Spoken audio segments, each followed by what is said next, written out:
तो डियर हम लोग क्वेश्चंस देख रहे थे, तो क्वेश्चन सीरीज में आज का क्वेश्चंस यहाँ पे मैं लेकर आया हूँ। What is RERA and its feature. RERA क्या है और उसका फीचर्स क्या होता है उसके बारे में।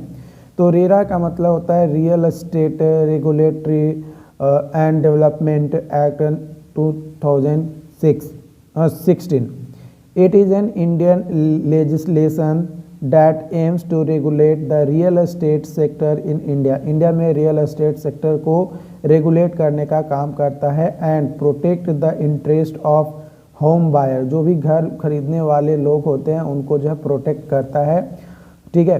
The act come into effect on 1 मई 2017। 1 मई 2017 को जो है सबसे पहले इफेक्ट में आया।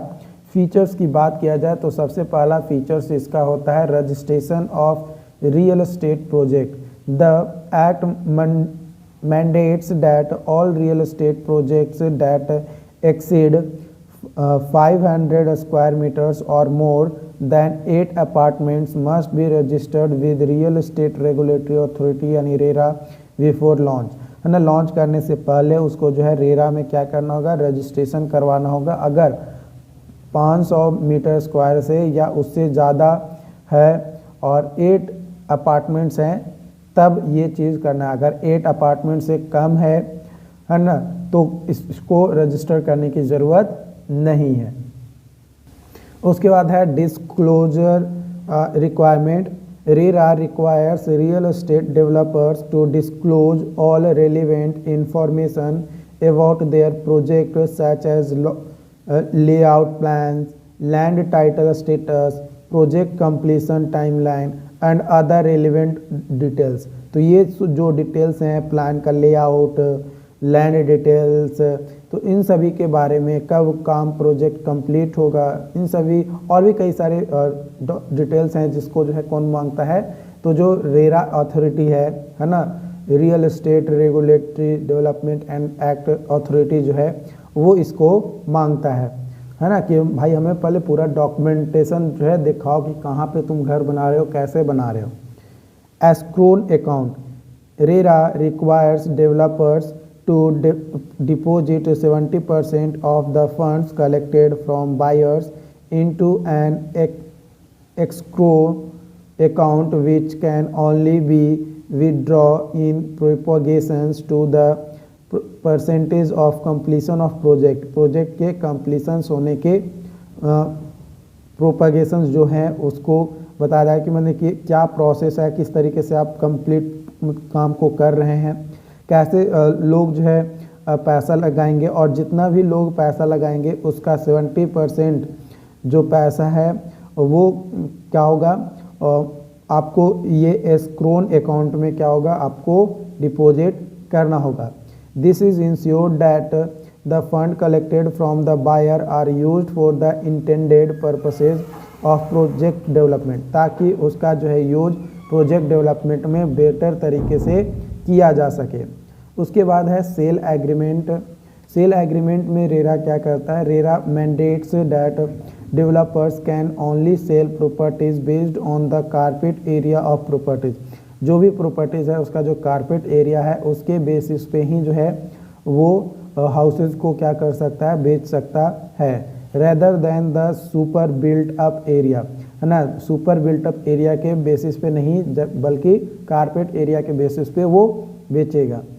This is to ensure transparency in properties transactions and to prevent developer from misleading buyer about actual size of property. जो एक्चुअल साइज ऑफ प्रॉपर्टीज है उसके बारे में मिसलीड ना करे, है ना।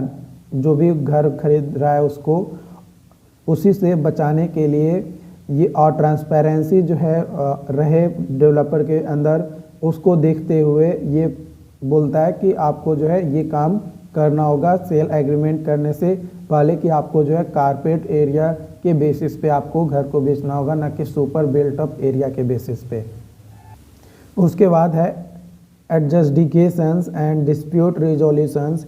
RERA establishes adjudicating officers and appellate tribunals to resolve dispute between buyer and developers in a time and efficient manner. अगर मान लो कि बायर और जो डेवलपर्स हैं या जो सेलर्स हैं उसके बीच में अगर डिस्प्यूट्स हो जाता है तो उसको रिजॉल्व करने के लिए जो है एक ट्रिब्यूनल बनाए गए हैं, है ना, वहाँ पे वो अपना शिकायत कर सकता है और डेफिनेटली उसका जो है रिजोल्यूशंस मिलता है, उसका प्रॉपर सॉल्यूशंस मिलते हैं। उसके बाद आता है पेनल्टीज़ भी लगाता है RERA provides for strict penalties for developers who fail to compile with acts provisions including imprisonment for up to 3 years and fines of up to 10% of project cost, जो भी प्रोजेक्ट का कॉस्ट है उसका, ठीक है। तो ये चीज़ जो है आपको ध्यान रखना है कि जितना भी कॉस्ट है प्रोजेक्ट का उसका 10% या और 3 साल का जो है जेल उसको जो है भेजा जा सकता है। ये कौन करता है? तो जो रेरा अथॉरिटी होते हैं, है ना, उसके वो जो है डेवलपर पे ये पेनल्टी लगाते हैं। कब? जब वो जो है फेल हो जाता है, जो भी वो वादा किया है कि हाँ हम इस तरीके का घर आपको देंगे, बट उस तरीके का वो घर नहीं दे पाता है, तो उस कंडीशन में overall RERA seeks to promote transparency, accountability and efficiency in the real estate sectors in India and to protect the interest of home buyers। तो ये पूरा का पूरा मतलब यही है कि जो भी एफिशिएंट तरीके से हो, ट्रांसपेरेंट तरीके से हो और अकाउंटेबिलिटी हो, वो प्रोवाइड करता है ताकि डेवलपर और होम बायर जो है उन दोनों के बीच में एक बेटर अंडरस्टैंडिंग जो है देखने को मिले, ठीक है। अगला क्वेश्चन है आपका what is weed, types of weed, process क्या है, मतलब कैसे होता है, एडवांटेज क्या है और इसके क्या फीचर्स हैं, उसके बारे में हम लोग यहाँ पे जो है समझेंगे। तो यहाँ पे वीड के बारे में बात किया जाए तो वीड एक जो है टर्म है which means the amount of money that is bidder is willing to pay for particular terms और सर्विस। एक पार्टिकुलर आइटम्स या सर्विसेज के लिए जो वीडर जो है पे करने के लिए तैयार होता है, वो वीडिंग जो है एक एक्ट है of placing a bid which is usually done by submitting a proposal और offer through bidding process. Bidding process की मदद से क्या किया जाता है, वीड को प्लेस किया जाता है और एक प्रपोजल जो है सबमिट किया जाता है ताकि उस ऑफर्स को या उस प्रपोजल्स को क्या कर सकें, हम प्राप्त कर सकें। टाइप्स ऑफ वीड के बारे में बात किया जाए तो सबसे पहला आता है सील्ड वीड, है ना। सील्ड वीड को जो है हम लोग क्लोज्ड वीड भी कह सकते हैं। सील्ड वीड में क्या होता है कि potential buyer submit their offers और proposals in a sealed envelope which are then opened and evaluated by the sellers or auctioneer at a late time। मैंने बाद में जो है उसे खोलकर उसको जो है चेक किया जाता है कि जो भी हमारी स्पेसिफिकेशंस थे क्या उस स्पेसिफिकेशंस के बेसिस पे हमारे साथ जो है काम किया गया है या फिर नहीं, मतलब उस स्पेसिफिकेशंस को मैच कर रहा है या नहीं कर रहा है, उसके बारे में जो है यहाँ पे आपको पता चलता है, ठीक है। उसके बाद है ओपन वीड। ओपन वीड में क्या होता है कि जो पोटेंशियल बायर्स होते हैं मेक देयर ऑफर्स और proposal in real estate real time with the highest weeder being declared the winners. मतलब ये ओपन होता है, मतलब एट इंस्टेंट इसको जो है रिएक्शंस आपको जो है देखने को मिल जाता है, ये आप यहाँ पे जो है कह सकते हो। उसके बाद आता है ऑनलाइन वीड। ऑनलाइन वीड में बात किया जाए तो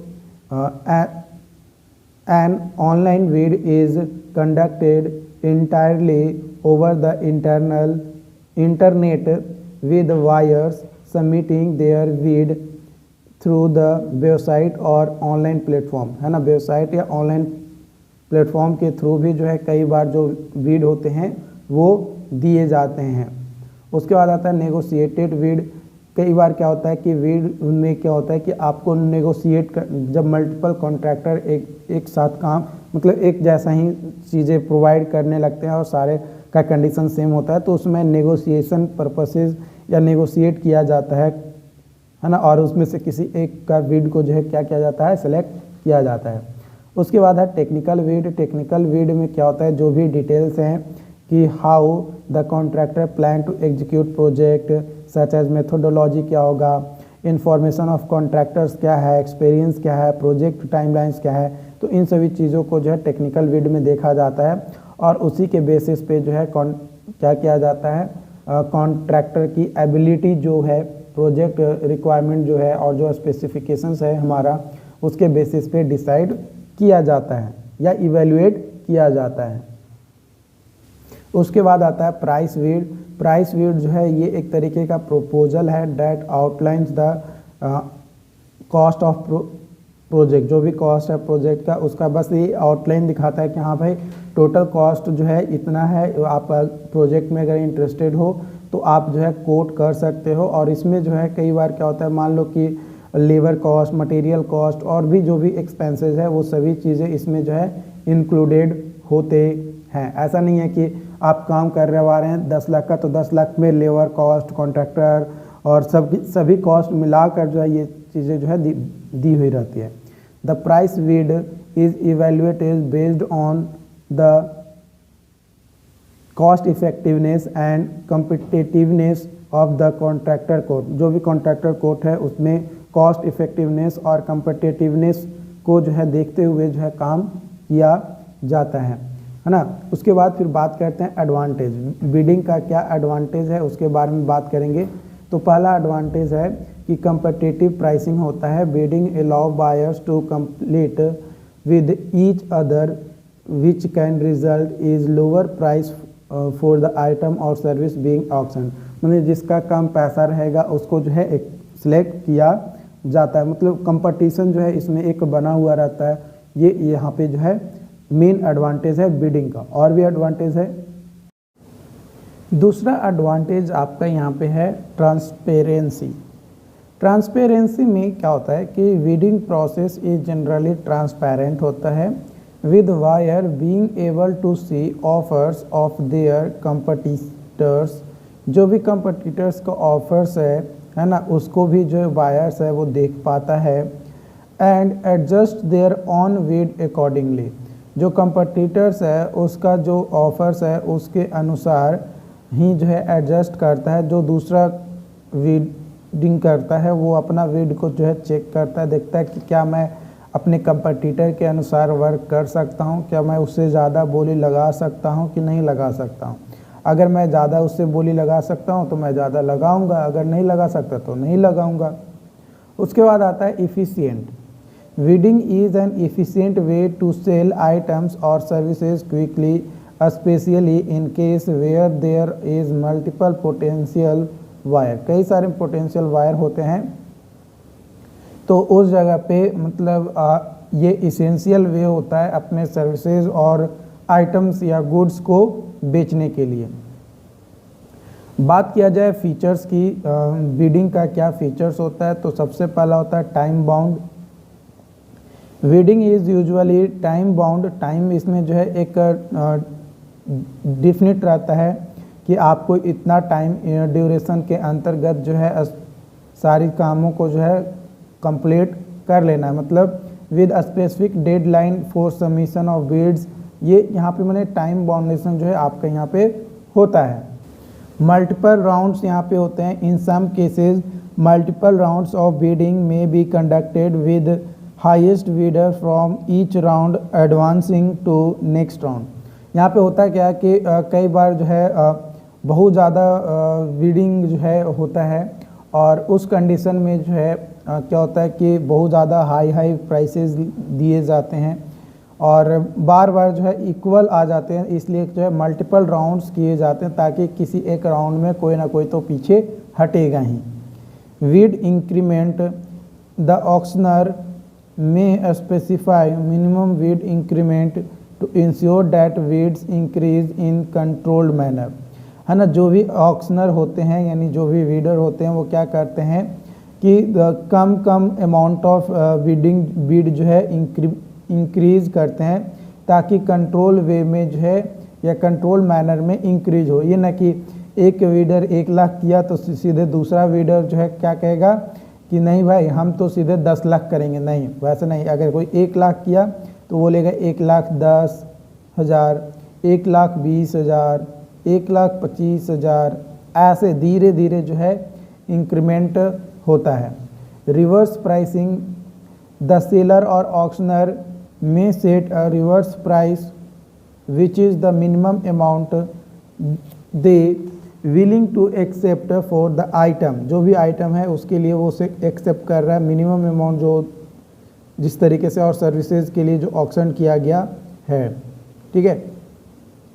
if the highest bid does not meet और एक्सीड द रिवर्स प्राइस, अगर रिवर्स प्राइस को मीट नहीं करेगा तो जो सेलर्स होगा may choose not to sell the item और सर्विसेज। तो उस समय सेलर जो है कहेगा कि भाई माफ़ करना, हम जो है सर्विसेज या जो भी आइटम्स या गुड्स सेल करने वाले हैं वो हम सेल नहीं कर पाएंगे। प्रोसेस ऑफ बिडिंग की बात किया जाए तो प्रोसेस जो है सबसे पहला है अनाउंसमेंट ऑफ बिड। बिड का जो है अनाउंसमेंट किया जाता है। सेलर या ऑक्शनर जो होते हैं वो अनाउंस करते हैं आइटम या सर्विसेज के लिए up for bid along with bidding rules and procedure. जो भी रूल्स हैं और जो भी प्रोसीजर्स हैं उसको जो है ऑक्शनर या सेलर जो है अनाउंस करता है। उसके बाद जो है पोटेंशियल बायर जो होते हैं वो सबमिट करते हैं देयर बिड आइदर रिटेन और वर्बली और online depending on type of bid being use. कई तरीके से होता है, या तो वर्बली हो सकता है या तो रिटेन फॉर्म में हो सकता है या ऑनलाइन जो है बिड जो है क्या किया जाता है, सबमिट किया जाता है। उसके बाद बिड को क्या किया जाता है, इवेल्युएट किया जाता है। द सेलर और auctioneer evaluate the bid and select the winning bidder based on pre determined criteria. जो भी प्री डिटरमाइंड जो भी रूल्स और प्रोसीजर्स के अंतर्गत जो भी बातें कही गई है उन सभी को देखते हुए जो है विनिंग बिडर्स को क्या किया जाता है, सिलेक्ट किया जाता है। उसके बाद अवार्डिंग और बिड का जो है अवार्डिंग किया जाता है। The winning bidder is announced and item और सर्विस या गुड्स भी कह सकते हैं इज अवार्डेड टू देम, और बिडर को जो है वो अवार्ड कर दिया जाता है जो भी जीतता है उसको। The payment and delivery items are then agree upon, और उसके बाद कितना पेमेंट करना है और जो डिलीवरी आइटम्स है उसके लिए दोनों जो है राजी हो जाते हैं। अब बात करें स्कोप ऑफ बिडिंग प्रोसेस की, तो सबसे पहला स्कोप है इन्विटेशन टू बिड। द project owner or client issues an invitation to bid that outlines the project scope, requirements and schedule। Project का स्कोप क्या है, रिक्वायरमेंट क्या है और क्या शेड्यूल्स है, उसके बेसिस पे जो है बिड के लिए जो है इन्विटेशन जो है दिया जाता है। Pre bid meeting, a pre-bid meeting is held to clarify any questions or concern that bidders may have about the project। Bidding करने से पहले अगर आप मीटिंग करते हैं तो उसको प्री बिड मीटिंग कहा जाता है। इसमें होता है क्या है कि इसमें बताया जाता है अगर किसी का कोई सवाल रहता है तो अपना पूछता है कि भाई प्रोजेक्ट के बारे में क्या क्या जो भी उससे रिलेटेड उसको डाउट्स होंगे वो। Submitting bids, bidders submit their proposals और offers to the project owner और क्लाइंट जो होंगे उनके साथ। उसके बाद जो है बिड इवैल्यूएशंस जो है किए जाते हैं बेस्ड ऑन वेरियस फैक्टर्स जैसे प्राइस, एक्सपीरियंस, क्वालिफिकेशंस। इसके बेसिस पे जो है क्या किया जाता है, बिड का जो है इवैल्यूएशन किया जाता है। अवार्डिंग कॉन्ट्रैक्ट जो है द प्रोजेक्ट ऑनर और client select the winning bid and award the contract to the successful bidder. जो भी सक्सेसफुल बिडर्स है उसको जो है वो दे दिया जाता है, उसके साथ एक समझौता कर लिया जाता है। तो जो कॉन्ट्रैक्ट अवार्ड हैं वो कई तरीके के आपके होते हैं। यहाँ पे बात किया जाए civil engineering and construction project के लिए तो कई तरीके के टाइप्स हैं कॉन्ट्रैक्ट अवार्ड्स के, जो कि डिपेंड करता है हमारा अलग अलग प्रोजेक्ट्स के टाइप्स के ऊपर। जैसा प्रोजेक्ट का टाइप्स होगा उसके बेसिस पे ये जो है हमारा होता है। The clients requirements and contractors capability, clients का क्या रिक्वायरमेंट है और कॉन्ट्रैक्टर की कैपेबिलिटी क्या है उसके ऊपर जो है ये डिपेंड करता है। सम टाइप्स ऑफ जो है कॉन्ट्रैक्ट अवार्ड का कुछ जो है यहाँ पे टाइप्स जो है आपके दिए गए हैं। इसमें सबसे पहला जो टाइप्स है वो है लम सम या फिक्स्ड प्राइस कॉन्ट्रैक्ट। इस तरीके के कॉन्ट्रैक्ट में क्या होता है कि कॉन्ट्रैक्टर जो है जो भी फिक्स्ड प्राइस होते हैं उसी पे कॉन्ट्रैक्टर काम करता है और उसी पैसे में उसका बेनिफिट्स भी जो है इंक्लूडेड यहाँ पे जो है होते हैं। साथ ही साथ वेल डिफाइंड जो वर्क के स्कोप्स हैं, रिक्वायरमेंट्स है और जो टाइमलाइंस है वो सारी चीज़ें जो है इसी कॉन्ट्रैक्ट के अंदर जो है दे दिया जाता है। इसमें होता है क्या, मान लो कि कोई प्रोजेक्ट जो है हमें बनवानी है या कोई कंस्ट्रक्शन हमें करवाना है, तो मैंने अगर सेलेक्ट कर लिया कि मुझे जो है 50 लाख जो है खर्च करने हैं, तो ये जो 50 लाख मुझे खर्च करने हैं, इस 50 लाख में ही जो है हमें प्रोजेक्ट को भी पूरा कर लेना है ना। और जो कॉन्ट्रैक्टर होगा है ना, जो कॉन्ट्रैक्टर होगा वो अपना प्रॉफिट भी जो है देख लेगा, इसी में से जो है अपना प्रॉफिट भी निकालेगा और प्रोजेक्ट को भी कंप्लीट करेगा। और जो भी रिक्वायरमेंट्स है और जितने टाइम इंटरवल में बोला गया है ना, टाइम इंटरवल या टाइम डेडलाइन है ना, डेडलाइन जो भी है उसी बीच में ये अपना काम करेगा। ओके, उसके बाद है आपका cost plus contract. Cost plus contract में क्या होता है, क्लाइंट एग्री टू पे the contractor for the actual cost of the project plus a fee or percentage of total of the project as a profit. This type of contract is suitable for project with uncertain scope, complex requirement और long durations के लिए। इसमें क्या होता है कि आपको contractor को तो जो आपने प्रोजेक्ट के लिए पैसा दिया वो तो दिया ही दिया, लेकिन जितना प्राइस है कॉन्ट्रैक्ट का है ना, जो भी प्रोजेक्ट का, उस प्राइस का जो है एक सर्टेन फिक्स्ड अमाउंट या उस प्राइस का टोटल जो भी प्रोजेक्ट के प्राइस है उसका कुछ परसेंटेज जो है क्या किया जाता है, कॉन्ट्रैक्टर को दे दिया जाता है एज ए प्रॉफिट के तौर पे। उसको अलग से मतलब जो प्रोजेक्ट का प्राइस था उसमें उसको बचाने की ज़रूरत नहीं पड़ता है, वो अलग से उसको जो है दिया जाता है जैसे ही वर्क जो है कंप्लीट हो जाते हैं तब, है ना, जब वर्क कंप्लीट हो जाते हैं तब जो है दिया जाता है। ओके, उसके बाद है time and material contract. In this type of contract the client pays the contractor for the actual time spent and materials used to complete the project plus a fee or percentage of total cost as profit. This type of contract is suitable for project with uncertain scope and short durations. Time and material contract में क्या होता है कि कोई भी client को कुछ materials की जो है रिक्वायरमेंट है, तो उस कंडीशन में जो है उनको जो जितना भी पैसा का मटेरियल चाहिए उतना तो मटेरियल ले लेते हैं, उसके अलावा वो पैसा जो है एक्स्ट्रा पैसा जो है जितना का वो प्रोजेक्ट खरीदे हैं, मतलब जितना का वो मटेरियल खरीदे हैं है ना अपने प्रोजेक्ट के लिए, उसका कुछ परसेंटेज या कुछ फिक्स्ड अमाउंट जो है क्या किया जाता है, जो भी कॉन्ट्रैक्टर होता है उसको जो है प्रोवाइड किया जाता है। उसके बाद आता है आपका design build contract. Design build contract में क्या होता है कि कॉन्ट्रैक्टर जो है रिस्पॉन्सिबल होता है for both the design and construction of project.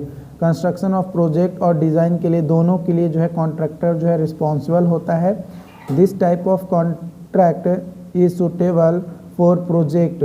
ये जो है टाइप ऑफ प्रोजेक्ट जो है सुटेबल होता है जहाँ पे client want to streamline the process by having single point of contract. Single point of contact जो है होता है और स्ट्रीमलाइन होता है क्लाइंट के साथ, क्लाइंट जो है चाहता है, तो उस कंडीशन में ये जो प्रोजेक्ट्स है ये इस तरीके का जो है कॉन्ट्रैक्ट किया जाता है, डिज़ाइन बिल्ड कॉन्ट्रैक्ट। उसके बाद आता है ईपीसी कॉन्ट्रैक्ट। ईपीसी का मतलब होता है engineer procurement and construction contract.